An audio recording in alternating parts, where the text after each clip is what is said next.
piece I'm going to read here. It's not written by me, but I did help edit this piece. The author is not here, but I think it's one of the pieces that shows us how we can help each other out. Not only through writing, it's in volunteer in Ecuador, and he has reflected very well on his experience there. And through many of us are busy and we can't really do a lot of volunteering here. In postgrad programs, we have some have full-time jobs, some have part-time jobs, some are working and doing something else as well.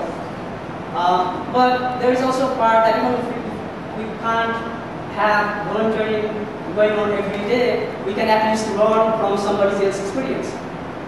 And so I think it's a good piece that where I'll just say start with it. Emerald Memories. If you want to follow it, it's on that Dr. Chapbook's page. Emerald Memories, Reflections of a Medical Volunteer in Ecuador by Peter Kinnan. Sweat drips from my body as the thick, humid air penetrates the thin hospital walls. On the hottest night in Ecuador, I remember I look up and wish the air conditioner would crank out some cold air instead of just noise. Outside, people are enjoying the last night of the city's Independence Festival. I'm in the trauma room of the hospital, restraining the arms of a 14-year-old Veronica, who was brought in with serious injuries sustained when a drunk driver plowed through her kitchen just minutes ago. Actually, right now, she barely resembles a girl at all. Volunteering in a third-world public hospital that has virtually no technology, I experience feelings I never thought I would. I feel sorrow and guilt, but also amazement and joy. I watch as doctors rely on machines, but on the calculations of their mind and the reports of their eyes and ears. I assist doctors as they practice what they call war medicine, with few resources but bold determination to amazingly find Veronica and countless others. I instantly become close with the hospital crew, whose unabated interest in and respect for US instill both pride and discomfort in me. The doctors teach me techniques of surgery and talk with me about the politics of Ecuador. We come to a deep understanding and over time friendships develop despite our obvious differences. Each time I hail a taxi from the apartment through the downtown ghetto of the hospital, where I salute the 4 fully armed guards manning the gates at the hospital entrance, I feel unusually safe. Although the lonely planet superficially and simplistically labels Esmeraldas as the city most dangerous in Ecuador, the true spirit of the Esmeraldanos is enticing and warm. I have overcome some of my most hidden fears by learning from people whose language, culture, and skin color are richer and more vibrant than my own. Peter Kinnan is right.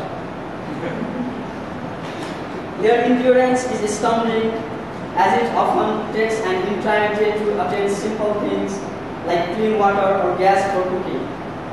In the hospital and on the streets, I encounter public health problems most Americans would never imagine, ranging from softball-sized goiters to falciparum malaria. I walk home as the sun rises to find 7-year-olds begging for 10 cents to buy bread for breakfast. To read about poverty is one thing, but to experience it firsthand changes you. I know the public health challenges facing this small corner of the world are overwhelming. And as I leave Ecuador, I can't help but feel like the problems of Esmeraldas have become my own. The intense lights and deafening sounds of New York City make it difficult to resume life when I return. Being a student feels superficial and pretentious after living among people with so little. When classes begin, it is hard to focus on organic chemistry, knowing that children are going to bed hungry every night. I feel guilty because the money I spent on one sandwich could buy an entire week's dinner for a family in Esmeraldas. These feelings bleed into every aspect of my life, and I even consider leaving Colombia to teach the poor or work with the Peace Corps. After weeks of talking to friends and family while contemplating these changes, I realized that I cannot give up on my goal to become a physician. Although it means I will have to delay my desire to help the poor, in the end the impact will be greater. My 3 months trip to Ecuador had such a profound effect on me that I had trouble seeing where the feelings fit in with my personal goals. Upon further reflection, I can see that as a physician, I will have unlimited opportunities to work with the poor and to help the less fortunate. Through my extended personal journey, I realized that my goal to deliver healthcare is one and the same as my feelings of responsibility towards the poor. I have proven myself capable of resolving inner conflict through wrestling with feelings of guilt over my privileged assignment and education. In becoming a physician, I hope that my feelings of devotion toward those living in poverty will grow. Despite the inequalities so prevalent in the world, the best physicians see the world through unprejudiced eyes. Next, I call Monica to read her poems.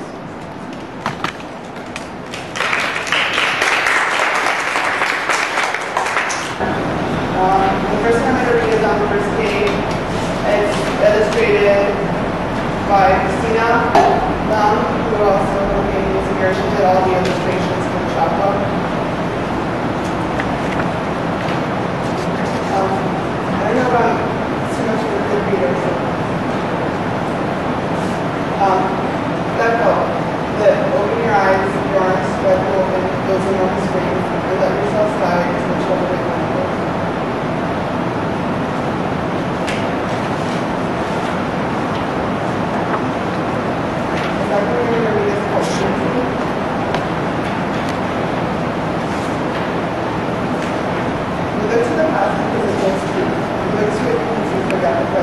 lost the moment it's found, the heartache right now. Sublime like the crash of a cold waterfall that falls over the night and meets the space that plays, with a power beyond the words, beyond the touch. Among rocks, against rocks. We look to it and reminisce where it takes us back to a place we know. The photos in the old album, the safety images, the film we watch over and over, keep with our childhood books and never get over. Uncertainty comes the night times over our shoulders. Fast with the noise, like heavy footsteps that approach on the sidewalk behind us in the dark, or quiet passageway at night, helpless and alone to turn around. Only to startling shadow, the unfocused reflection on the hard white ground, powered by the night. Competing with the flowers, struggling for air to make their way into sleeping light through the spaces in the ground. And a stranger familiar passerby smiles like the Mona Lisa, the stars shine above, brightly above us in the night. But to look ahead through the lens of less of fortune, into the intimacies of an image reading for nothingness, a canvas black to paint over white, and as a vision of colorful chaos, with childlike hands, and that not a simple form constitutes thought. Follow spontaneous lines of recognition, reason into some dream made up, those images from resonance that hold total meaning in the universe. We look back to our mind, not at a place for a pigment, we find childless next to the night, but at the place in the dream, the greatness of my create and feels for a child of pleasure.